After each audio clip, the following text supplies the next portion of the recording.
हाजिर महफिल हमारे बीच मुंबई से कमर सिद्दीकी साहब, डॉक्टर कमर सिद्दीकी साहब मौजूद हैं, जो सिर्फ अगर मैं उनका तारुफ बतौर शायर कराऊं तो मैं समझता हूं कि ये मुनासिब नहीं होगा, क्योंकि वो मुंबई यूनिवर्सिटी में शोबा उर्दू के प्रोफेसर हैं और उर्दू चैनल रिसाला जो पिछली 2 दहाइयों से पाबंदी से शाये होता आया है उसके बानी हैं। वो यहाँ मौजूद है। मैं चाहता हूँ कि आए माइक पर और इन अशार के साथ मैं उन्हें ज़हमत कलाम देना चाहता हूँ कि दस्ते मासूम को वो लौह कलम देता है, नौ निहालों को वो कंदील हरम देता है, और रोशनी बांटता फिरता है वो सूरज की तरह, डूबता है तो सितारों को जन्म देता है। आइए प्रोफेसर डॉक्टर कमर सिद्दीकी साहब। आज की इस मजलिस के सदर, देखिए ये उस तरह का मुशायरा नहीं है या उस तरह की शेरी नशिस्त नहीं है जो आप लोग अमूमन सुनते हैं। ये एक अपने अहद के बहुत बड़े शायर के याद करने के लिए ये शेरी नशिस्त मुनक्किद की गई है। तो क्या होता है कि जिस नवैयत का प्रोग्राम होता है हमको उस नवैयत में ढल के सुनना पड़ता है, तो इसका ज़रा सा लिहाज कीजिए। मैं शेर नहीं सुनाऊंगा, अगर शेर सुनाऊंगा भी तो अख्तर जमाल के शेर सुनाऊंगा। देखिए अख्तर जमाल का ताल्लुक़ भिवंडी से था, अख्तर जमाल का ताल्लुक़ महाराष्ट्र से था, अख्तर जमाल का ताल्लुक़ उर्दू से था। ये सब चीज़ें हर शायर के साथ होती हैं, उसका किसी इलाके से ताल्लुक़ होता है, उसका किसी ज़बान से ताल्लुक़ होता है। अहम चीज़ ये है कि वो शायर कितना बड़ा है, उसकी शायरी में कितना तनव्वु है, या वो अपने अहद में कहाँ तक पहुँचता है। अभी मेरे ख़्याल से पिछले महीने 22 तारीख़ को आपके यहाँ ये price high school and junior college में वो आल महाराष्ट्र तकरीरी मुकाबला था, तो उसमें मुझे भी दावत दी गई थी। तो मैंने उसमें तकरीर करते हुए कहा था कि भिवंडी को हम लोग जिन जिन हवालों से जानते हैं उसमें एक बहुत ही अहम हवाला जो है वो अख्तर जमाल भी है। और अख्तर जमाल का ज़ाहिर है कि हम सबको अफसोस भी है, लेकिन यह है कि सबका वक्त मुतय्यन होता है। तो अख्तर जमाल का इंतकाल वक्त से पहले हो गया है।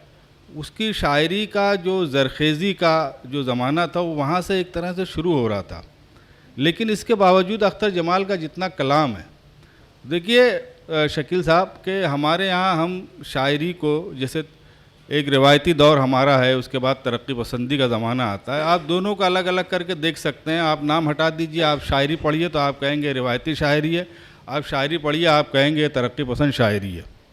उसके बाद जदीदियत का ज़माना आता है, आप नाम हटा दीजिए, निदा फाजली का, शहरयार का, इरफान सिद्दीकी का, मुनीर नियाज़ी का, XYZ, बशीर बद्र का, तो आप कह देंगे कि ये तरक्की पसंद शायरी है और ये जदीद शायरी है।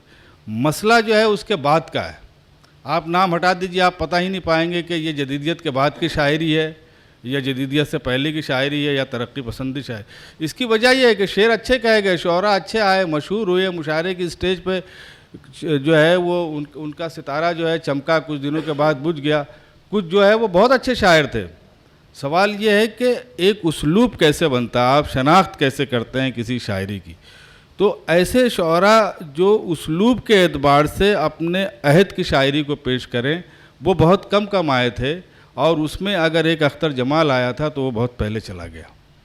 आप अख्तर जमाल की शायरी में उसके असर को न सिर्फ ये कि मौजू की सतह पे बल्कि उसको बरतने की सतह पे भी देख सकते हैं। हम पहाड़ों को रौंद आए थे जब सलीका नहीं था चलने का।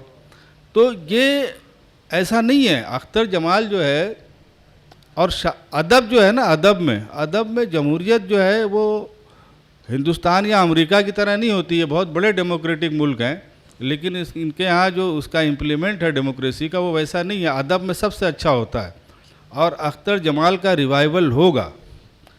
हम लोग नालायक हैं, हमने इतना वक्त ले लिया अख्तर जमाल के लिए एक जलसा करने के लिए। ज़ाहिर है कि इसमें भी अख्तर जमाल के शायरी पे बात नहीं हुई, उनकी ज़िंदगी के हयात को थोड़ा बहुत कवर किया गया, लेकिन वक्त जो है वो सबसे बड़ा मुंसिफ होता है। हमारे बाद लोग आएंगे और अख्तर जमाल को बाजियाफ्त करेंगे, इसलिए कि उसकी शायरी में वो पोटेंशलिटी है। वो ऐसा शायर नहीं है कि जिसको आप बहुत आसानी से रद्द कर दें या बहुत आसानी से उसकी पोइट्री को ले लें, उसकी शायरी को। बस्ती वालों सड़कों पर आ जाओ तुम, दरवाज़ों को तोड़ा भी जा सकता है। ये कोई मतलब मुशायरा लूटने वाला शायर नहीं कह सकता, वो जो है वो दिल लूटने वाला शायर कह सकता है। मुशायरे में तो लोग चलते रहते हैं और आपने देखा भी होगा कि लोगों की शमएं जलती हैं मुशायरों में और बुझती रहती हैं। और अख्तर जमाल जो है वो बज़ाहिर आज हमको नज़र आता है कि वो भिवंडी का शायर था और वो उसकी रेंज जो है वो बम्बई या ये और एक लाल किला का मुशायरा पढ़ लिया। लेकिन देखिए अख्तर जमाल का एक जो बहुत अहम काम है शकील साहब और अहलियान भिवंडी, बल्कि अहलियान भिवंडी क्या हम लोगों को भी करना चाहिए, उसमें शामिल होना चाहिए कि अख्तर जमाल का मजमुआ किसी तरह आ जाए। एक बार आप उसका मजमुआ ले आइए। मैं ये कहता हूँ कि इस अहद का अपने हम असरों में सबसे नुमाया शायर अख्तर जमाल नहीं हुआ तो फिर बताइए। ये चीदा चीदा बिखरी हुई चीज़ें हैं तो हम उस पर खुल के बात नहीं कर पा रहे हैं। तो अब ये जो उनका कलाम है मेरे ख़्याल से वो बच्ची के पास है हमारी, तो वो उसको किसी सूरत से हम लोग उस काम पे लग जाएं। और उसकी इशाअत का अब कोई बहुत बड़ा मसला नहीं है, आप वो कलाम इकजा कर लीजिए, इशाअत उर्दू एकेडमी कर देगी, इशाअत जो है NCPUL कर दी, कोई भी कर देगा। हाजरीन 2010 में इरफान सिद्दीकी का एक शेर था, मतला था फरहान साहब कि कहाँ है कि हम अगर आईना खान उसकी तिमसाल को पाने में ज़माने लग जाएं, हम अगर आईना खानों में ही जाने लग जाएं। तो इस पे मैंने कहा था कि इस पे हम जो है एक इस मिसरे पे इस तरह पे हम गज़लें छापेंगे और सब लोगों से दरख्वास्त की, तो उसमें फ़रहत एहसास ने हिस्सा लिया, शहनाज नबी ने हिस्सा लिया, रेहाना रूही ने, पूरे मुल्क से एक कसीर तादाद के शोहरा ने हिस्सा लिया। इरफान जाफरी साहब भी थे उसमें और बड़ी मार्कतुल आरा गज़ल कही उन्होंने। अख्तर जमाल की जो गज़ल थी वो मैं आपको सुनाना चाहूँगा। आप देखिए कि अख्तर जमाल जो है, एक पूरी गज़ल आप सुनिए तो आपको पता चलेगा कि किस लेवल का शायर था वो।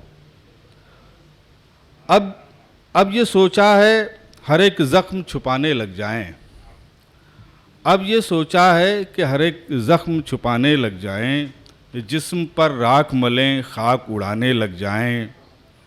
कागज़ी जिस्म लिए फिरता हूँ गलियों गलियों, कागज़ी जिस्म लिए फिरता हूँ गलियों गलियों, क्या तमाशा हो अगर लोग जलाने लग जाएं। कागज़ी जिस्म लिए फिरता हूँ गलियों गलियों, क्या तमाशा हो अगर लोग जलाने लग जाएं। सोया रहता हूँ मैं उम्मीद सिरहाने रख कर, सोया रहता हूँ मैं उम्मीद सिरहाने रख कर, जाने कब से वो मेरे ख्वाब में आने लग जाएं।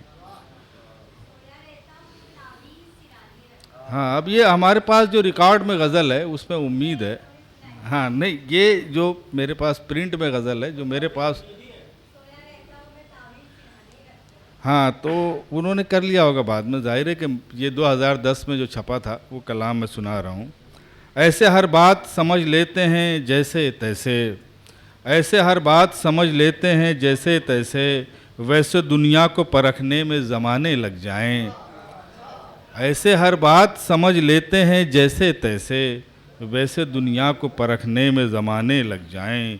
जिस्म की बर्फ़ तो पिघलेगी किसी दिन अख्तर, जिस्म की बर्फ़ तो पिघलेगी किसी दिन अख्तर, प्यास इतनी भी नहीं है कि बुझाने लग जाएं।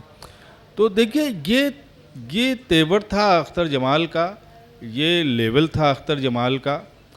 अब मसला जो है वो असल में वो यही है कि अख्तर जमाल का कलाम किसी तौर शाये हो जाए। कलाम शाये करने की कोई मसला नहीं है, उबैद है, हम हैं, इरफान भाई हैं, ये सब हम उसको छापने की ज़िम्मेदारी हम लेते हैं, चाहे हम एकेडमी से छपा दें, NCPUL से छपा दें, फ़खरुद्दीन अली अहमद मेमोरियल कमेटी से छपा दें, उसकी फ़ाइनेंस का कोई मसला नहीं है। मसला ये है कि चूँकि उनका जो ज़ख़ीरा है वो भिवंडी में है, हम लोग बम्बई रहते हैं, और अब चूँकि यहाँ कुछ हालात ये ट्रैफिक के इतने ख़राब हो गए हैं कि बम्बई से भिवंडी आना जो है वो एक ज़हमत होने लगी है। पहले इस तरह का मसला नहीं था, तो शहर भी फैल रहा है, तो इस वजह से ये मुश्किल हो सकती है। तो कोई लोकल, ये शकील हैं, शकील की नज़र बहुत अच्छी है और साथ रहे भी हैं और उस अख्तर जमाल के मिजाज को समझते भी हैं, तो अगर ये ज़िम्मेदारी ले लें या ऐनुद्दीन आज़म साहब जिम्मेदारी ले ले या कोई ऐसा साहिब नज़र यहाँ जिम्मेदारी ले ले कि उस कलाम को किसी तरह से यकजा हो जाए। उसके बाद का मरहला वो हम लोगों पे छोड़ दें, उसको किस तरह से छपाना है, उसको कैसे हिंदो पाक में जो है वो सारी जगहों पे पहुंचाना है, उस कलाम को कैसे उसको अदबी हल्का जो पूरी दुनिया में फैला हुआ उर्दू का वहाँ तक पहुँचाना, ये हम लोगों की ज़िम्मेदारी है। देखिए, अख्तर जमाल जैसे शायर जो है वो बहुत कम पैदा होते हैं। ये एक मामला इस तरह का हो गया कि उनका कलाम जो है वो किताबी शक्ल में नहीं आ पाया। अब ये हमारी ज़िम्मेदारी है कि इस सरमाए को, इस दौलत को जो है वो हम लोग किसी तरह से जो है वो किताबी शक्ल दें और अदबी हल्के तक पहुँचाएँ। तो अगर ये ज़िम्मेदारी कोई ले तो बहुत अच्छी बात है, और अगर फिर कोई नहीं लेगा तो फिर हम लोग तो हैं ही हैं, हाँ, फिर आखिर में तो हम लोग हैं ही हैं। तो बहरहाल ये है कि मैं अंसारी साहब को बहुत शुक्रगुज़ार हूँ कि उन्होंने ये इनिशिएटिव उठाया, ये कदम उठाया और अख्तर जमाल पे एक प्रोग्राम तरतीब दिया, और ये बहुत ज़रूरी है।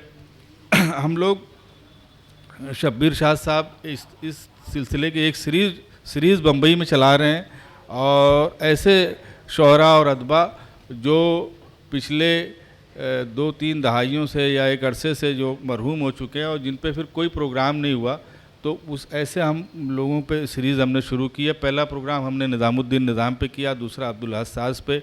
हमें खुशी होगी कि हम अख्तर जमाल पे भी करें इस तरह का प्रोग्राम। हमारे प्रोग्राम की नौइयत ये होती है कि हम जो है वो 6 स्पीकर रखते हैं, जिसमें से 3 जो हैं वो उनके कलाम पे बात करते हैं, 3 जो है उनकी हयात पे बात करते हैं, और फिर वो पूरा लिखा हुआ होना चाहिए ताकि हम उसको, हमारा जो एक मुस्तकबिल का प्लान है वो ये है कि हम इन चीज़ों को किताबी शक्ल में शाये करेंगे। और अभी उबैद आज़म आज़मी साहब ने ये बात कही कि इस सीरीज़ में जो है हम अख्तर जमाल साहब को भी शामिल कर रहे हैं। इंशाअल्लाह बम्बई आने की आप लोगों को जल्दी ज़हमत देंगे। खुदा हाफिज़।